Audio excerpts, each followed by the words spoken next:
మరి రాష్ట్ర ప్రభుత్వం కూడా ప్రత్యేక శ్రద్ధ తీసుకొని ఈ కార్యక్రమాన్ని మన ఊరు మన బడి కానివ్వండి విధంగా అనేక కార్యక్రమాల ద్వారా ముందుకు పోతూ ఉన్నారు. బడ్జెట్లో కూడా ఈ మధ్యన డబ్బులు కేటాయించినారు.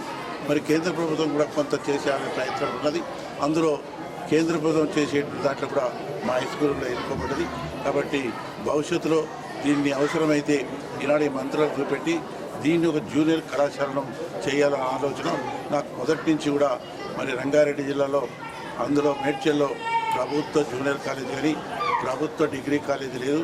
ఎంతోమంది మంత్రులు ముఖ్యమంత్రులు పరిపాలించిన గతంలో చంద్రశేఖరరావు గారు ఒకసారి నారపేటకి వచ్చినప్పుడు వారు కూడా అన్నారు, కానీ వారే చేయలేకపోయారు.